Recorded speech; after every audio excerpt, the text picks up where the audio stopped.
الحمد لله القائل ولتكن منكم أمة يدعون إلى الخير ويأمرون بالمعروف وينهون عن المنكر وأولئك هم المفلحون. أشهد أن لا إله إلا الله وحده لا شريك له وأشهد أن محمدًا عبده ورسوله. اللهم صل وسلم على سيدنا محمد وعلى آله وأصحابه أجمعين. أما بعد، فيا عباد الله اتقوا الله، أوصيكم وإياي بتقوى الله فقد فاز المتقون. قال الله تعالى في كتابه العزيز: يا أيها الذين آمنوا أطيعوا الله وأطيعوا الرسول وأولي الأمر منكم فإن تنازعتم في شيء فردوه إلى الله والرسول إن كنتم تؤمنون بالله واليوم الآخر ذلك خير وأحسن تأويلا. Bermaksud, wahai orang yang beriman, ta'alah kamu kepada Allah dan ta'alah kamu kepada Rasulullah dan kepada ulil amr, yakni orang yang berkuasa daripada kalangan kamu. Kemudian jika kamu berbantah-bantah, yakni berselisihan di dalam sesuatu perkara, maka hendaklah kamu mengembalikannya kepada kitabullah, yakni Al-Quran dan As-Sunnah Rasulnya. Jika kamu benar-benar beriman kepada Allah dan hari akhirat, yang demikian adalah lebih baik bagi kamu dan lebih elok pula kesudahannya. Sidang Jumaat yang dirahmati Allah sekalian, marilah kita bertakwa kepada Allah Subhanahu wa taala dengan sebenar-benar takwa, dengan melaksanakan segala perintahnya dan meninggalkan segala larangannya. Mudah-mudahan kita mendapat rahmat dan keberkatan hidup di dunia dan di akhirat. Mimbar pada hari ini akan menghuraikan tajuk berguru demi ilmu. Sidang Jumaat yang dirahmati Allah sekalian, seorang pendidik itu tidak akan pernah mengatakan bahawa anak didiknya seorang yang bodoh, akan tetapi dia selalu berpegang bahawa anak didiknya itu belum mahir dan menguasai. Begitu ikhlasnya jiwa dan hati seorang pendidik. Golongan pendidik yang digelar guru, ustaz, pensyarah dan sebagainya adalah insan yang bertanggungjawab menyampaikan ilmu dan memberi bimbingan terhadap anak-anak bangsa. Walaupun zaman kini jauh berbeza jika dibandingkan dengan zaman dahulu, namun matlamat setiap pendidik adalah sama, iaitu untuk mendidik masyarakat menjadi seorang yang berguna kepada agama, bangsa dan negara.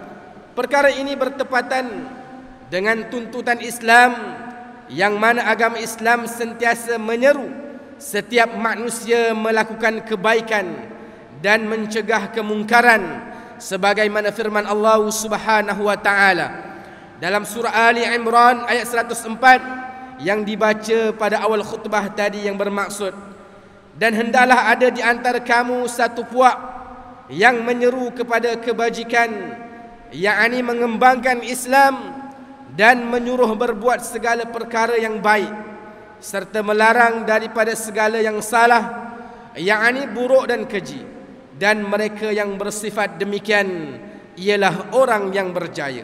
Ma'asyiral muslimin rahimakumullah, sesungguhnya tugas sebagai pendidik dan pendakwah ini telah diangkat sebagai tugas yang paling mulia. Mereka bukan sahaja mengajar dan menyebarkan ilmu pengetahuan, bahkan turut membela dan memelihara maruah agama, terutama sekali mereka yang berjuang di medan dakwah.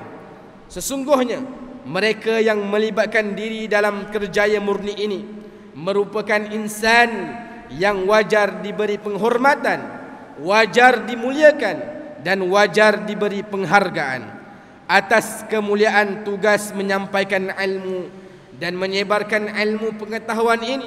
Maka para pendidik yang ikhlas melaksanakan amanahnya ini akan didoakan oleh para malaikat dan makhluk-makhluk Allah Subhanahu wa taala yang berada di daratan dan juga di lautan.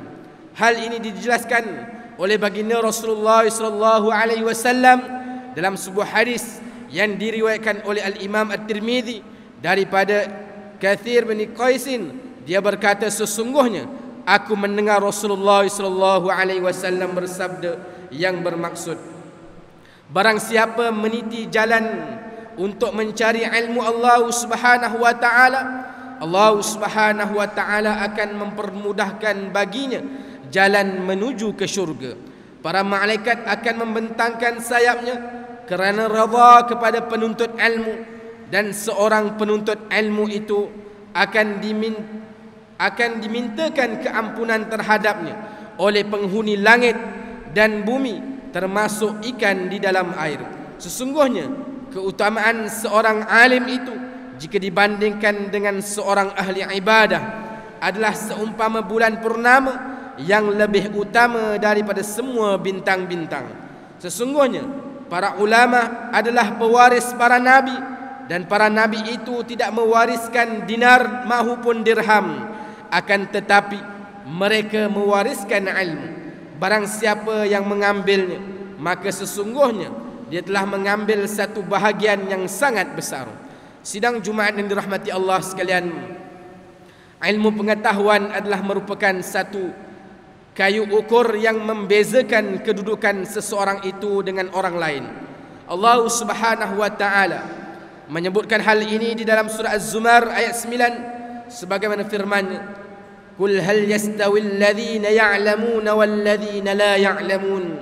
Katakanlah lagi, yakni kepadanya, adakah sama orang yang mengetahui dengan orang yang tidak mengetahui? Ayat ini menjadi dalil bahawa Allah Subhanahu wa taala mengangkat kedudukan orang yang berilmu dan membezakan seseorang yang berilmu itu dengan orang yang jahil. Sebagaimana contoh kita melihat orang yang tidak berilmu hanya melaksanakan sesuatu amalan berdasarkan ikutan-ikutan. Mereka ini mudah diperdaya oleh iblis, syaitan dan hawa nafsu disebabkan oleh kejahilan mereka.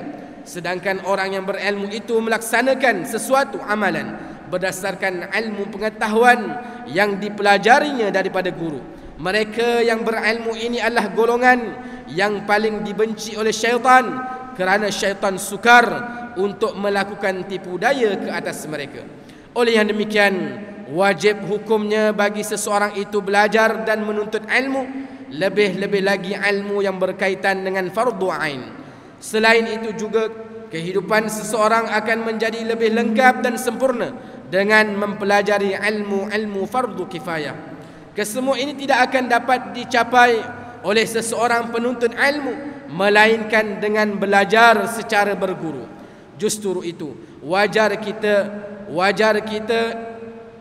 seseorang pendidik itu diangkat kedudukan, dihargai dan dimuliakan kerana jasa mereka yang sangat besar di dalam kehidupan kita. Selain itu juga pahala seseorang pendidik itu akan sentiasa mengalir selagi mana dan orang yang mengamalkan ilmu tersebut. Itulah guru selagi ilmunya itu diamalkan ke arah kebaikan, selagi itulah guru itu akan mendapat ganjaran pahala di sisi Allah Subhanahu wa taala. Dalam sebuah hadis yang diriwayatkan oleh Al-Imam At-Tirmizi daripada Abu Hurairah radhiyallahu anhu bahawasanya baginda Rasulullah sallallahu alaihi wasallam pernah bersabda yang bermaksud, barang siapa menyeru kepada petunjuk, maka dia akan mendapat pahala seperti pahala orang yang mengikutnya tanpa mengurangi pahala-pahala mereka sedikit pun. Dan barang siapa yang menyeru kepada kesesatan, maka dia akan mendapat dosa seperti dosa orang yang mengikutinya tanpa mengurangi dosa-dosa mereka sedikit pun. Sidang Jumaat yang dirahmati Allah sekalian, oleh itu sebagai orang yang beriman, kita perlu menghargai, memuliakan dan mengangkat martabat para pendidik. Amalan menghargai jelas, yang ini dengan jasa para pendidik ini hendaklah dijadikan budaya walaupun mereka tidak lagi berkhidmat sebagai seorang pendidik.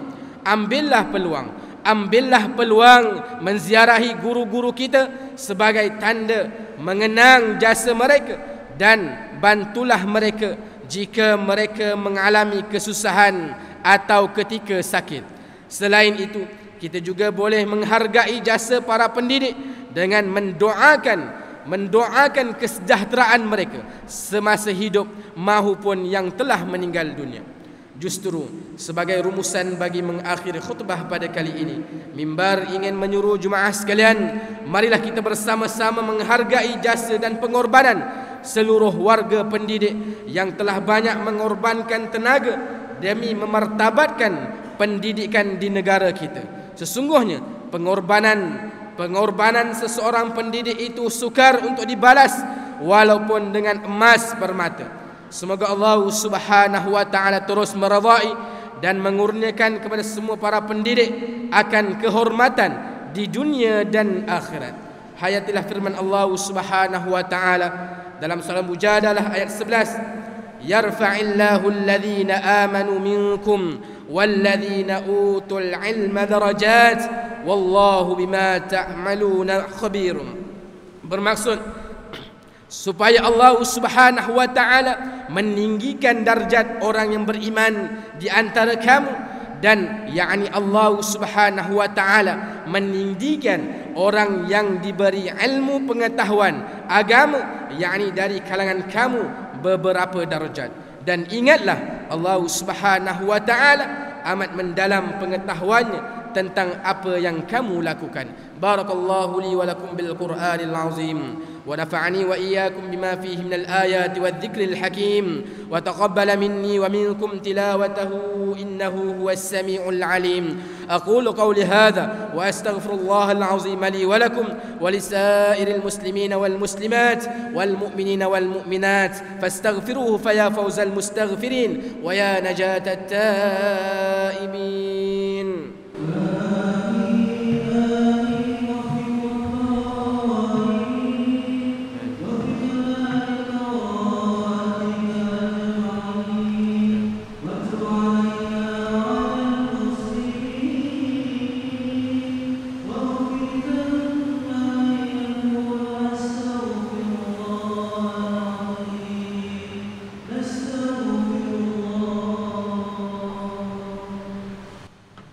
الحمد لله حمدا كثيرا كما أمر. أشهد أن لا إله إلا الله وحده لا شريك له إقرارا بربوبيته وإراما لمن جهد به وكفر.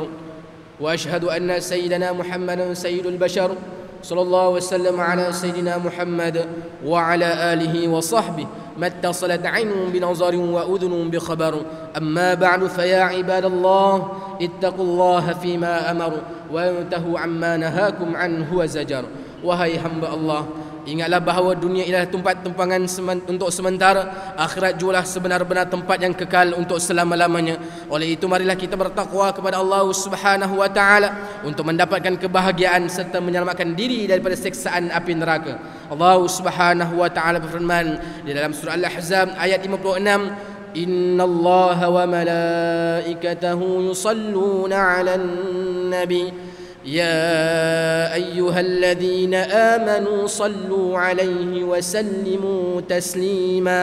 Bermaksud sesungguhnya Allah Subhanahu wa taala dan malaikatnya berselawat, yakni memberi segala penghormatan dan kebaikan kepada Nabi Muhammad sallallahu alaihi wasallam.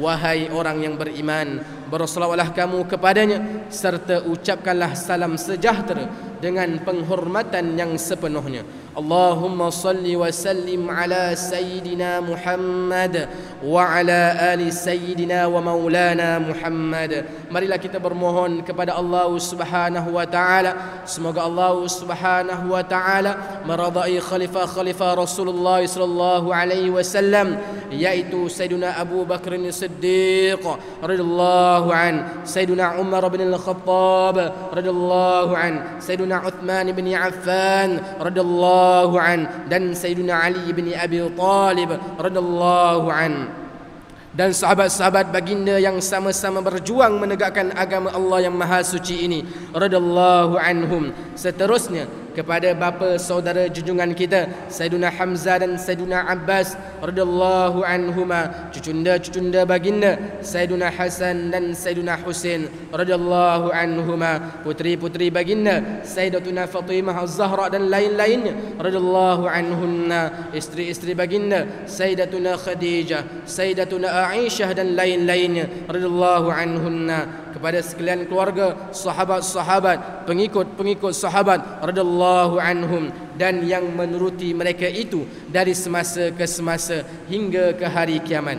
Allahumma ighfir lil muslimina wal muslimat wal mu'minina wal mu'minat al ahya'i minhum wal amwat. Ya Allah, ampunkanlah sekalian kaum muslimin dan muslimat, mukminin dan mukminat, sama ada yang masih hidup ataupun yang telah meninggal dunia. Ya Allah, peliharakanlah akidah kami yang berlandaskan akidah ahli sunnah wal jamaah, aliran al-asy'ariyah dan al-maturidiyah. Ya Allah, pelihara, lindungi, jauhi dan selamatkanlah apalah kiranya diri kami ini, zuriat keturunan kami, keluarga kami dan umat Islam keseluruhannya daripada apa jua bala dan bencana, wabak dan penyakit, segala mara bahaya, kesusahan dan keburukan. Ya Allah, kurniakan kemuliaan dan kesejahteraan kepada mereka yang berjihad dan menafkahkan hartanya ke jalan-Mu, seperti pembayar-pembayar zakat, puakaf dan seumpamanya. Ya Allah, kurniakanlah taufik dan hidayah, kekuatan, kesejahteraan dan pertolongan kepada ketua-ketua negara Islam dan raja-rajanya, khasnya kepada Abdakal Haris al-Syari'atik